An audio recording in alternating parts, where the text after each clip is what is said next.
How do you debug Webpack output bundles in JavaScript? Imagine trying to find a tiny needle in a huge haystack. That's what debugging Webpack bundles can feel like sometimes. But don't worry, there are clear steps to make it easier. When Webpack creates your final JavaScript files, it often minifies or transforms your code.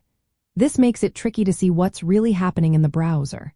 To fix this, you need to connect the bundled code back to your original source files. The first tool to do this is called source maps.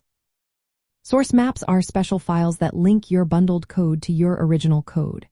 When you enable source maps in your Webpack configuration, your browser's developer tools can show your original code instead of the minified version. To turn on source maps, set the DevTool option in your Webpack. Config JS file to values like source map or cheap module source map.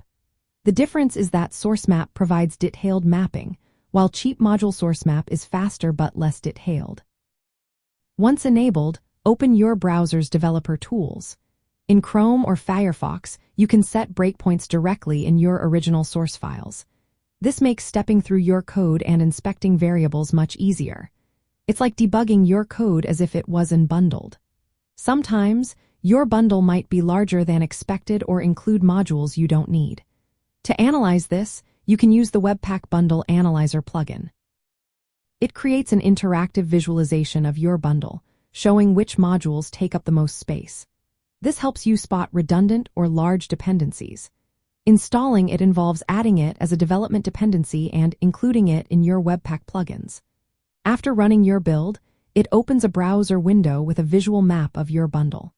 This can guide you to optimize your imports, like importing only specific functions instead of entire libraries. If you encounter errors during the build process, you can debug your build scripts or custom plugins. Webpack runs on Node.js, so you can attach a debugger to the Node process. Using tools like Visual Studio Code, you can step through your build scripts and see where things go wrong. Many build tools also support verbose logging. Turning on detailed logs can show you how modules are resolved, which loaders are running, and what plugins are doing. This extra info can point you directly to the source of errors. When facing complex issues, it's smart to simplify your setup. Disable some plugins, reduce entry points, or split your code into smaller chunks. This makes it easier to isolate the problem.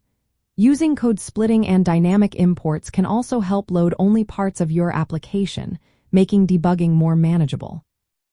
By combining these methods, enabling source maps, analyzing bundle contents, debugging build scripts, and simplifying your setup, you can trace issues from the final bundle back to your original source code. This process helps you fix bugs faster and understand how your code transforms through Webpack. Mastering these debugging techniques is key to becoming proficient with JavaScript and its tools, especially when working with complex bundling setups.